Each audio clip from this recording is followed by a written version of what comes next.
ಎಲ್ಲಾ ದೇವರುಗಳಿದ್ದು ಅವ್ರ ಮನೆಯೊಳಗೆ. ದ್ವಾದಶ ಜ್ಯೋತಿರ್ಲಿಂಗದಿಂದ ಹಿಡಿದು ಎಲ್ಲಾ ದೇವರುಗಳು ಅವ್ರ ಮನೆಯೊಳಗಿದ್ದು.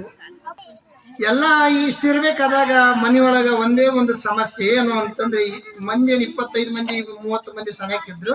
ಆದ್ರೆ ಎಲ್ಲರಿಗೂ ಒಂದೇ ಸಮಸ್ಯೆ, ಮುಂಜಾನೆ ಎದ್ದು ಮೈ ತೊಕೊಂಡು ದೇವ್ರ ಪೂಜೆ ಮಾಡಕ್ ಎಲ್ಲರಿಗೆ ಬ್ಯಾಸರ. ನಾವಲ್ಲೇ ನೀವಲ್ಲೇ ನೀ ಮಾಡು ನಾ ಮಾಡಂತ ಮನೆಯೊಳಗೆ ಜಗಳ ನಡೀತಿತ್ತು. ಹೆಣ್ಮಕ್ಳು ನೋಡಪ್ಪ, ನಾವಂತ ದೇವ್ರ ಪೂಜೆ ಮಾಡಲ್ಲ, ನಾವು ಇನ್ನೇನು ಮನೆ ಕಸ ಗಿಸ ಹೊಡೆದು ಇನ್ನು ಒಲಿ ತೊಳೆದು ಪೂಜೆ ಮಾಡಿ ಅಡಿಗೆ ಏರ್ಸ್ಬೇಕು, ನಮ್ದು ಬಹಳ ಕೆಲಸ ಇರ್ತದೆ, ನೀವ ಮಾಡ್ರಿ. ನಾವಲ್ಲೇ ನೀವಲ್ಲೇ ಯಾರು ದೇವ್ರ ಪೂಜೆ ಮಾಡೋರ, ನಾನಲ್ಲೇ ನೀನಲ್ಲೇ ಹಿಂಗೆ ನಡ್ಕೊಂಡು ಅಂತ ಯಾರನ್ನ ಮಾಡ್ಬೇಕಂತ ಮುಂದೆ ಬಂದವರಿಗೆ 2 ದಿವಸಕ್ಕೆ ಬೇಸರ ಆಗ್ಬಿಡ್ದೆ. ಇಷ್ಟೊಂದು ಪೂಜೆ ಯಾರು ಮಾಡ್ತಾರು? ಅವಾಗ ಎಲ್ಲಾರಂದ್ರು ಮತ್ತ ಹಬ್ಬ ದಿನಗಳು ಬಂದ್ರೆ ಹಳ್ಳಿ ಒಳಗೆ ಪೂಜೆ ಮಾಡೋದು ನೈವೇದ್ಯ ಮಾಡ್ತಕ್ಕ ಯಾವ ಊಟ ಮಾಡಂಗಿಲ್ರಿ. ಅವ್ರ ಮನ್ಯಾಗ ಒಬ್ಬನು SSLC ಫೇಲ್ ಆಗಿ ಖಾಲಿ ತಿರುಗ್ತಿದ್ದ. ಎಲ್ಲಾರು ಹೊಲಕ್ ಹೋಗೋರು, ಅಡಿಗೆ ಮಾಡೋರು, ಆ ಕೆಲಸ ಮಾಡೋರು ಇದ್ರು. ಅವನೊಬ್ಬನ SSLC ಫೇಲ್ ಆಗಿ ಊರಾಗ ಎಲಿತಿದ್ದ. ಅವಾಗ ಅಂದ್ರ ನೋಡು, ಅವ್ನ ಸಾಲಿ ಫೇಲ್ ಆಗ್ಯಾನ, ಅವ್ನ ಊರಾಗ ಎಲ್ಕೊಂಡ್ ಅಡ್ಡಾಡ್ತಾನ, ಅವ್ನ ಏನ್ ಕೆಲಸ ಇಲ್ಲ, ಅವ್ನ ದೇವ್ರ ಪೂಜೆ ಮಾಡಕ್ ಇಡ್ರಿ ಅಂದ್ರೆ ಎಲ್ಲ ಬೇಷತ್ಬಿಡಿ ಎಳ್ಕೊಂಬರಿ. ಅವ್ನ ಹೊರಗೆ ಹೋಗಿದ್ದ ಎಳ್ಕೊಂಬಂದ್ರಿ. ನೀನೇನು MS ಬೇಡ, ಹೊಲಕ್ ಬರಬೇಡ, ಕಸ ಬೆಳಿಬೇಡ, ಏನು ಮಾಡಬೇಡ, ನೀನು ಬರೀ ದೇವ್ರ ಪೂಜೆ ಮಾಡಿದ್ರೆ ಸಾಕು, ಮುಂಜಾನೆ ಎದ್ದು 1 ಗಂಟೆ ಅಂದ್ರಲ್ಲ. ಅವ ಅಂದ ಚಲೋ ಬಿಡು, ಮತ್ತೆ ಎಲ್ಲಿ MS ಹೋದ್ರೆ 2-3 ತಾಸು ಹೋಗ್ಬೇಕು. ಎಮ್ಮೆ ಹೋಗಿ ನಾವ್ ಎಮ್ಮೆ ಆತು, ಮನೆಯಾಗಿದ್ದು 1 ಗಂಟೆ ದೇವ್ರ ಪೂಜೆ ಮಾಡಿ ಉಂಡು ಮಕ್ಕಂಡ್ರ ಆತಲ್ಲ ಅಂತ ಅವನಿಗೆ ಬಹಳ ಆನಂದ ಅನಿಸ್ಬಿಡ್ತು. ನಾ ದೇವ್ರ ಪೂಜೆ ಮಾಡ್ತೀನಿ ಅಂದವ. ಆಯ್ತು ಸರಿ, ನೀನೇನಿಲ್ಲ, ಮುಂಜಾನೆ ಇದ್ದೇನ, ಕಸ ಗಿಸ ಎಲ್ಲ ಹೊಡೆದ ಮೇಲೆ ಸ್ನಾನ ಮಾಡಿದಾನ, ನೀ ದೇವ್ರ ಪೂಜೆ ಮಾಡಿದಾನ, ಇಷ್ಟ ನಿನ್ ಕೆಲಸ ಆಯ್ತು ಸರಿ ಅಂತೇಳಿ ಮಾಡಿದ. 1 ದಿನ ಆತು, 2 ದಿನ ಆತು, 15 ದಿವಸ ಆತು, ತಿಂಗಳಾತು. ಇವನಿಗೆ ಬ್ಯಾಸರ ಬಂತ. ಯಾಕಂದ್ರೆ 40-50 ಫೋಟೋಗಳಿಗೆ ತೊಳೆದು ಪೂಜೆ ಮಾಡೋದು, ಹುಕ್ಕಲ ಉಪತ್ರಿ ಏರ್ಸೋದು ಇವನಿಗೆ ಬ್ಯಾಸರ ಆಗ್ಬಿಡ್ತು. ಒಂದೊಂದ್ ದಿವಸ ನಿಧಾನವಾಗಿ ಮಾಡಕತ್ತಿದ, ಒಂದೊಂದ್ ದಿವಸ ರಜಾ ಹಾಕಕತ್ತಿದ.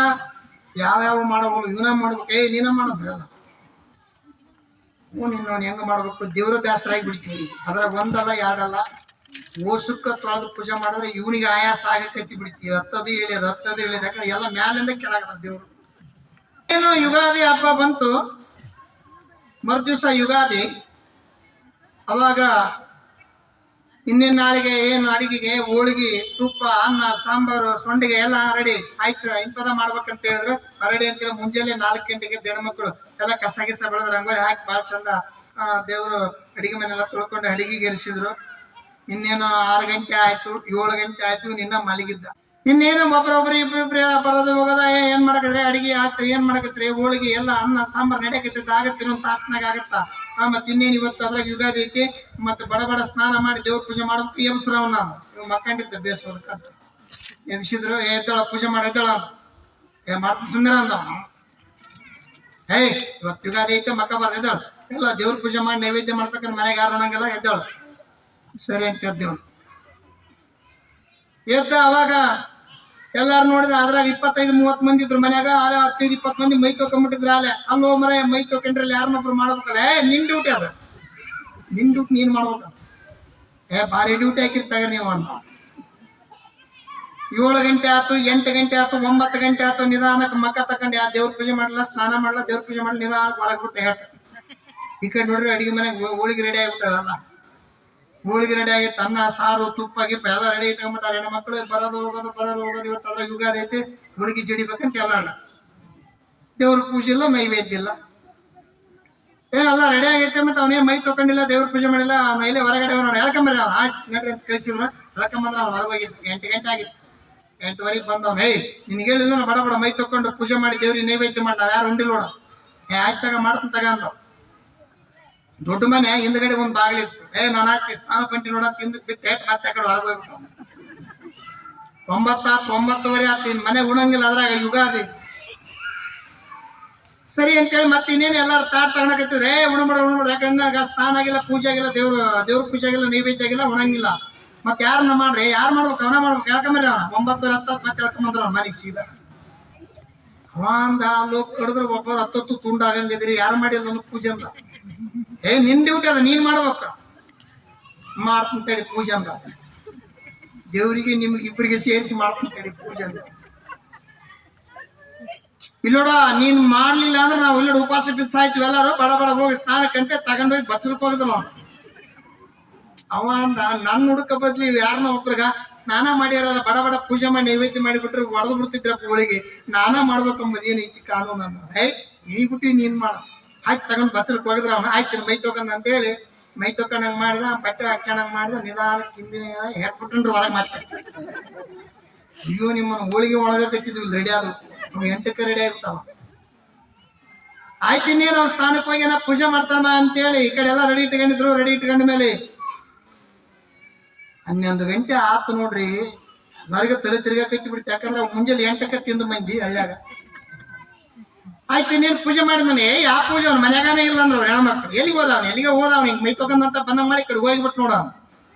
11 ಗಂಟೆ ಆಗಿತ್ರಿ. ಅಬ್ಬಾ ರಣ ಆಗಿಬಿಟ್ಟಿತ್ತು ಮನೆ. ಎಲ್ಲರೂ ಕಂಬಕ್ ಕುಂತಿದ್ರು ಖಾಲಿ. ನೋಡ್ರಿ ಹೋಗ್ಬಿಟ್ಟಾನ. ಹುಡುಕೆ ಮರಿ ಅವ್ನು ಎಲ್ಲಿಗೆ ಹೋಗ್ಯಾನಂತ ಕಳಿಸಿದ್ರು. ಎಲ್ಲಿ ಸಿಗ್ಬೇಕು ಅವನ? ಆ ಊರ ಪ್ಯಾಂಟ್ ಬಿಟ್ಟು ಬಿಟ್ಟಿದ್ದಾವ. ಇವತ್ತೈತೆ ಆಗಿದ್ದಾಗಿ ಬಂದಾಗ ನೋಡೋಣ. ಪಕ್ಕದ ಊರಾಗ ಅವ್ರ ಅಕ್ಕನ ಕೊಟ್ಟಿತ್ತು. ಹಬ್ಬ ಐತೆ ಯಾರಾದ್ರೂ ಹೋಳಿಗೆ ಮಾಡಿರ್ತಾರ ಉಂಡು ಬಂದ್ರ ಆತಂತ ಅವ್ನ ಪ್ಲಾನಿಂಗ್. ಇಲ್ಲಿ ಓಸಕ್ ಪೂಜೆ ಮಾಡಿ ಉಣ್ಬೇಕಂಬದ್ ಏನೈತಿ ಎಲ್ಲ ಒಂತ ಉಂಡ್ರಪ್ಪ ಅಂತೇಳಿ ಅವ್ನ ಸಿಟ್ಟಿಗೆ ಆ ಪಕ್ಕದ ಊರಾಗ ಅವ್ರ ಅಕ್ಕನ ಕೊಟ್ಟಿದ್ರು. ಬಿಟ್ಟು ಅಲ್ಲಿಗೆ ಹೇಟ ಅವ್ರ ಅಕ್ಕ ಹೋಳಿಗೆ ಮಾಡಾಕತ್ತಿದ್ರಿ. ಇಬ್ಬರ ಇದ್ರ ಮಾವ ಅಕ್ಕ. ಮಾವ ಹೊರಗೆ ಹೋಗಿದ್ದ. ಸುಮಾರು 11:30 ಆಗಿತ್ತು. ಸೀದಾ ಮನೆಗೆ ಹೋದ. ಅಕ್ಕ ಅಡಿಗೆ ಮಾಡಕತ್ತಿದ್ಲು ಹೋಳಿಗೆ. ಹಿಂಗ ನೋಡಿದ್ರ ತಮ್ಮ ಬಾರಪ್ಪ ಬಾಳ ಚಲೋ ಹಬ್ಬಕ್ಕೆ ದೇವ್ರು ಬಂದಂಗ ಮಂದಿ ಬಾ ಅಂತ. ಏನವ ಏನ್ ಮಾಡಕತ್ತೀಗ? ಹೋಳಿಗೆ ಮಾಡಕತ್ತಿ ನೋಡಪ್ಪ. ಆಯ್ತು ಇನ್ನೇನು ಎಲ್ಲ ಮುಗೀತು. ಇನ್ನೇನು ಮನ್ಯಾಗೆಲ್ಲ ಅಡಿಗೆ ಅಂತ ಆಗಿಬಿಟ್ಟತೆ. ಮತ್ತಿನ್ನೇನು ಯಾಕ ಹಸುವಾಗಿ ಉಂಡು ಬಿಡ್ಲ ಅಂತ. ಆಯ್ತಪ್ಪ ಉಂಡು ಬಿಡು. ನಿನ್ ಯಾರು ಬೇಡ ಅಂತಾರ? ನಿಮ್ಮ ಮಾವ ಹೊರಗೆ ಹೋಗ್ಯಾನ. ಮೈ ತಕ್ಕಂಡ್ ದೇವ್ರ ಪೂಜೆ ಮಾಡಾರಲ್ಲ. ಮನೆ ದೇವ್ರು ವೀರಭದ್ರೇಶ್ವರ. ಮೈ ತಕ್ಕ ಪೂಜೆ ಮಾಡಿ ಉಂಡು ಬಿಡು ಅಂದ. ಅವ ಅಂತ ಸಾತ್ರಿ ಚಿಂತಿಲ್ಲ ಪೂಜೆ ಮಾಡಲ್ಲ. ಅಲ್ಲಿ ಪೂಜೆ ಮಾಡಬಾರ್ದಂತ ಬಿಟ್ಟು ಇಲ್ಲಿ ಬಂದಿನಿ. ಮತ್ತೆ ಇಲ್ಲಿ ಪೂಜೆ ನಾನು ಹೋಳಿಗೆ ಬೇಡ ಏನು ಬೇಡ ಅಂತ. ಹಂಗ ಮಾಡ್ಬೇಡಪ್ಪ. ಮನೆ ದೇವ್ರು ವೀರಭದ್ರೇಶ್ವರ ಹೆಣ್ಮಕ್ಳು ಮಾಡಬಾರ್ದು. ಮತ್ತೆ 5 ನಿಮಿಷ ನೀರ್ ಕಾದವ ಮೈ ತಕ್ಕ 5 ನಿಮಿಷದ ಪೂಜೆ ಮುಗಿಸಿ ಉಂಡು ಬಿಡೋದು. ಸಾತ್ರ ಚಿಂತ್ರ ಪೂಜೆ ಮಾಡಲ್ಲ ಅಂತ. 12 ಗಂಟೆ ಆಗಿದೆ. ಅಲ್ಲ ಅಲ್ಲಿ ದೇವ್ರ ಪೂಜೆ ಮಾಡಬಾರ್ದು ಅಂತೇಳಿ ಮನೇನ ಬಿಟ್ಟು ಊರ ಬಿಟ್ಟು ಇಲ್ಲಿ ಬಂದ್ರ ಮತ್ತೆ ಇಲ್ಲಿ ದೇವ್ರ ಪೂಜೆ ನನಗೆ ಕಾಟ ಬಿದ್ದತ್ತಲ್ಲಿ ಏನ್ ಮಾಡ್ಬೇಕಂತ ಆಲೋಚನೆ ಮಾಡಿ ಅವಾಗ ಅವ್ರ ಅಕ್ಕಂದಾಕ ನಿನ್ನ ಮನೆ ಹೋಳಿಗೆ ಬೇಡ ಏನು ಬೇಡ ಅಂತೇಳಿ 12 ಗಂಟೆಗೆ ವಾಪಸ್ ಊರಿಗೆ ಹೊಂಟೇನ್ರಿ. 1:30 ಆಗಿತ್ತು ಊರಿಗೆ ಬರೋದ್ರಾಗ. ಇವ ದಾರ್ಯಾಗ ಆಲೋಚನೆ ಮಾಡಿದೆ. 1 ಗಂಟೆ 1:30 ಆಗೈತಿ ಮಧ್ಯಾಹ್ನ ಅಂದ್ಮೇಲೆ ಯಾರಾದ್ರೂ ಒಬ್ರು ದೇವ್ರ ಪೂಜೆ ಮಾಡಿರ್ತಾರ. ನೈವೇದ್ಯ ಆಗಿರ್ತದೆ. ಎಲ್ಲ ಉಂಡು ಹೊರಗೆ ಹೋಗಿರ್ತಾವ. ಉಳಿದ ಒಳಗೆ ಜಡದ್ರ ಆತಂತ ಸೀದಾ ಮನೆಗೆ ಬಂದು ನೋಡ್ರಿ. ಯಾವ ದೇವ್ರ ಪೂಜೆ ಮಾಡಿಲ್ಲ ಮನ್ಯಾಗ. ಎಲ್ಲವೂ ಕಂಬಕ್ಕೆ ಕೆಳಕ್ ಕುಂತಂಗ್ ಕುಂತಿದ್ದು. ದೊಡ್ಡ ಮನೆ ಅದ ನೋಡ್ರಿ. ಹಿಂಗೆ ಎಲ್ಲಾರು ಯಾಕೆ ಕುಂತಿರಪ್ಪ ಹಂಗಂದ. ಅಲ್ಲೋ ನಿನ್ನ ಕೋಡೆ ದೇವ್ರ ಪೂಜೆ ಮಾಡ ನೀನ ಎಲ್ಲಿನ ಹೋಗಿ ಹಾಳಾಗಿ ಹೋಗ್ಬಿಟ್ಟಿ. ಅಲ್ಲಿ ದೇವ್ರಿಗೆ ಪೂಜೆ ಇಲ್ಲ, ನೈವೇದ್ಯ ಇಲ್ಲ, ಮನ್ಯಾಗ ಊಟ ಇಲ್ಲಪ್ಪ. ಹೋಳಿಗೆ ನೋಡ್ರಿ ಒಣಗಿ ಹೋಗ್ಬಿಟ್ಟವ ಅಲೆ. ನೀ ಎಲ್ಲಿಗೆ ಹಾಳಾಗಿ ಹೋಗಿದ್ದಿ ಅಂದ್ರೆ ಎಲ್ಲರ ಮನ್ಯಾಗ ಸಿಟ್ಟಿಗೆ ಬೈಕಿತ್ತಿದ್ರು. ಅವ್ನು ಬೈಬಿಡ್ರಿ. ಅಲ್ಲೋ ಮರ 1:30 ಆಗೈತಿ. ಒಬ್ರನ್ನ ಮಾಡ್ಬೇಕಲ್ಲ ಪೂಜೆ. ಯಾರನ ಮನ್ಯಾಗ 25-30 ಮಂದಿ ಇದ್ರಿ. ಹೆಂಗ ಏನ ಮಾಡ್ಬೇಕಂತ ಮಾಡ್ತಂತೇಳಿ ಪೂಜೆ ಅಂತ ತಗೊಂಡ್ರಿ. ಎಲ್ಲಾರು ತಾಡ್ ತಗೊಂಡೆಲ್ಲ ಕುಂದ್ರಿ. ಹೋಳಿಗೆ ಗಿಳಿಗೆ ನಿಡ್ಕೇರಿ. ನಾನು ಸ್ವಲ್ಪ ನೈವೇದ್ಯ ತೆಗೆದು ಬಿಡ್ರಿ. ನಾ ಮಾಡ್ತೀನಿ ದೇವ್ರಿಗೆ ನೈವೇದ್ಯ ಅಂದ. ಬಡ ಹೋಗಿ ಬಚ್ಚಲಕ್ಕೆ ಹೋಗಿ ಸ್ನಾನ ಮಾಡಿಬಿಟ್ಟು ದೇವ್ರ ಮನೆ ಬಂತು ನೋಡಿ ನೀವು ತಗೊಳ್ರಿ ಎಲ್ಲ ಅಂದ. ಆಯ್ತು ನಾ ಊಟ ಮಾಡ್ತದಾಗ ಅಂತೇಳಿ ಎಲ್ಲ ರೆಡಿ ಮಾಡ್ಕೊಳಕತ್ತಿದ್ರು. ಇವ ಏನ್ ಮಾಡಿದನ್ರಿ ಸೀದಾ ಒಳಗೆ ಹೋದ. ದೇವ್ರ ಮನ್ಯಾಗ ಒಂದು ಚಲೋ ಹಿಂಗ ಲುಂಗಿ ಇತ್ತು, ದೊಡ್ಡ ಧೋತಿ ಲುಂಗಿ. ಅದನ್ನ ಹಾಸಿದ. ಓಸು ಫೋಟೋಗಳನ್ನ ಅದ್ರ ಹಾಕ್ಯಂಡ ಗಂಟೆ ಕಡಿಗಂಡ ಬಗಲ ಒಳೆ ಎತ್ತು ಬಗಲ್ ಬಂದ್ಬಿಟ್ರಿ. ಬಡ್ರ ಹೋಳಿಗೆ ನೀವು ಪೂಜೆ ಎಲ್ಲ ದೇವ್ರ ಒಳಗೆ ಹೋದ ಹೊರಗಂಡ ಅಂತ. ಮತ್ ನೈವೇದ್ಯ ಆ ನೈವೇದ್ಯ ನೀವು ಮಾಡ್ಕರಿ ನೈವೇದ್ಯ ಅಂತ. ನಿಮಗ ಬ್ಯಾಳ ಆ ದೇವ್ರನ್ನ ಮನ್ಯಾಗ ಇಟ್ಕೊಂಡು ಏನು ಮಾಡಲ್ಲ ಆನಂದ. ದೇವರು ನಮಗೆ ಬೇಸರ ಆಗಬಾರ್ದು. ಆನಂದದಿಂದ ಮನಪೂರ್ವಕವಾಗಿ ಭಗವಂತನ ಪೂಜೆಯನ್ನು ಮಾಡಿದ್ರೆ ಮಾತ್ರ ಅದು ಭಗವಂತನಿಗೆ ಅರ್ಪಣವಾಗುತ್ತದೆ. ಅದಕ್ಕ ಚಳಕಾಪುರದ ದೇವಮಲ್ಲಮ್ಮ ಗುರುಶಾಂತಪ್ಪನವರು ಮಾಡಿದ ಪೂಜೆ ಸ್ವತಃ ಕೈಲಾಸನಾಥನಾಗಿರುವ ಭಗವಂತನಿಗೆ ಮುಟ್ಟಿದೆ. ಅದಕ್ಕೆ ಸಾಕ್ಷಾತ್ ಭಗವಂತನವರ ಹೃದಯದಲ್ಲಿ ಹುಟ್ಟಿ ಬಂದಿದ್ದಾನೆ ಅಂತಂದ ಮೇಲೆ ಅವರು ಮಾಡಿರ್ತಕ್ಕಂಥ ಪೂಜೆಯ ಪ್ರತಿಫಲವೇ ಅದು, ಬೇರೇನು ಅಲ್ಲ ಅಂತ ಜನರೆಲ್ಲರ ಮಾತನಾಡ್ತಾ ಇದ್ರುವಂತೆ ಆ ಮಗುವಿಗೆ ಸುಂದರವಾದ ನಾಮಕರಣವನ್ನ ಮಾಡ್ತಾರ. ಅದು ಹೇಗೆ ಏನು ಅನ್ನೋದನ್ನೊಂದು ಗೀತೆ ಹಾಡ್ತಾರೆ ನೋಡೋಣ. ಜಯ ಮಂಗಲಂ ಜೈ ನಮ ಪಾರ್ವತಿ ಶಿವ ಹರಾರ ಜೈ ಘೋಷ ಮಾಡ್ರಿ ಅವ್ವ.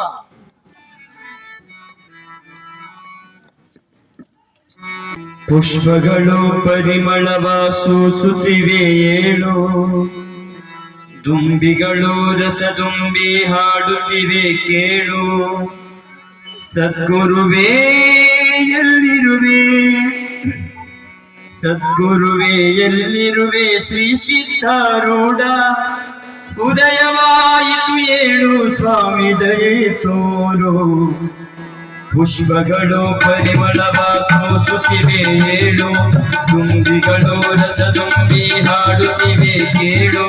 ಸದ್ಗುರುವೇ ಎಲ್ಲಿರುವೆ, ಸದ್ಗುರುವೇ ಎಲ್ಲಿರುವೆ ಶ್ರೀ ಸಿದ್ಧಾರೂಢ, ಉದಯವಾಯಿತು ಏಳು ಸ್ವಾಮಿ ದಯೆ ತೋರು. ಪುಷ್ಪಗಳು ಪರಿಮಳವ ಸೂಸುತ್ತಿವೆ ಏಳು.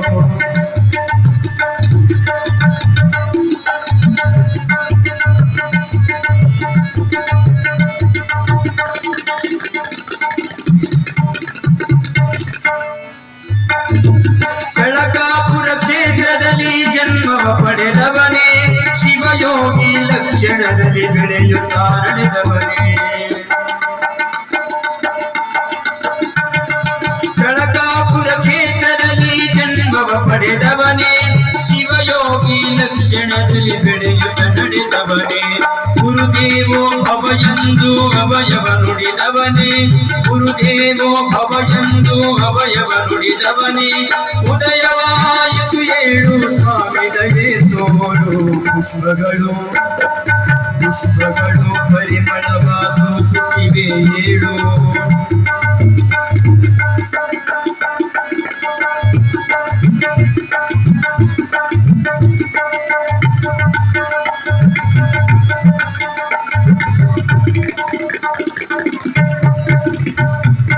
ಮಂಗಳದಿ ಶಿವನಾಮ ಶಿವನೇ ಹಾಡು, ಮಂಗಳಕರ ವಾದ್ಯಗಳ ಭಕ್ತಿಯ ನೆನೆಬೀಡು. ಮಂಗಳದಿ ಶಿವನಾಮ ಶಿವನೇ ಹಾಡು, ಮಂಗಳಕರ ವಾದ್ಯಗಳ ಭಕ್ತಿಯ ನೆನೆಬೀಡು. ಕಂಗಳಲ್ಲಿ ಕಂಗೊಳಿಸೋ, ಕಂಗಳಲ್ಲಿ ಕಂಗೊಳಿಸೋ ದರ್ಶನವ ನೀಡು, ದರ್ಶನವ ನೀಡು.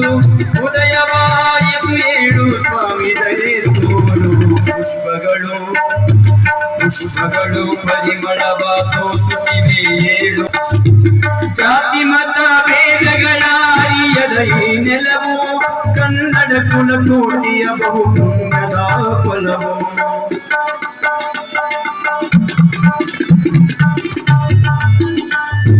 ಜಾತಿ ಮತ ಭೇದಗಳ ಅರಿಯದ ಈ ನೆಲವು, ಕನ್ನಡ ಕುಲಕೋಟಿಯ ಬಹು ಪುಣ್ಯದ ನೆಲವು. ಹರಗುರುವೇ ನೀಗೈಗೆ ದಿವ್ಯ ತಪೋಬಲವು, ಹರಗುರುವೇ ನೀಗೈಗೆ ದಿವ್ಯ ತಪೋಬಲವು. ಉದಯವಾಯಿತು ಏಳು ಸ್ವಾಮಿ ದಯೆ ತೋರು. ಪುಷ್ಪಗಳು ಪುಷ್ಪಗಳು ಪರಿಮಳವ ಸೂಸುತ್ತಿವೆ ಏಳು, ತುಂಬಿಗಳು ರಸದುಂಬಿ ಹಾಡುತ್ತಿವೆ ಕೇಳು. ಸದ್ಗುರುವೇ ಎಲ್ಲಿರುವೆ, ಸದ್ಗುರುವೇ ಎಲ್ಲಿರುವೆ ಶ್ರೀ ಸಿದ್ಧಾರೂಢ, ಉದಯವಾಯಿತು ಏಳು ಸ್ವಾಮಿ ದಯೆ ತೋರು. ಪುಷ್ಪಗಳು ಪರಿಮಳವ ಸೂಸುತ್ತಿವೆ ಏಳು, ಪುಷ್ಪಗಳು ಪರಿಮಳವ, ಪುಷ್ಪಗಳು ಪರಿಮಳ, ಪುಷ್ಪಗಳು ಪರಿಮಳವ ಸೂಸುತ್ತಿವೆ ಏಳು. ಶಿವಸಾಂಬಜಯ ನಮಃ. ಪಾರ್ವತೀಪತಿ ಶಿವಾಯ ಹರ ಮಹಾದೇವ. ಊರಿನಲ್ಲಿರ್ತಕ್ಕಂಥ ಎಲ್ಲರಿಗೂ ಕೂಡ ಆಹ್ವಾನವನ್ನು ಕೊಡುತ್ತಾರೆ.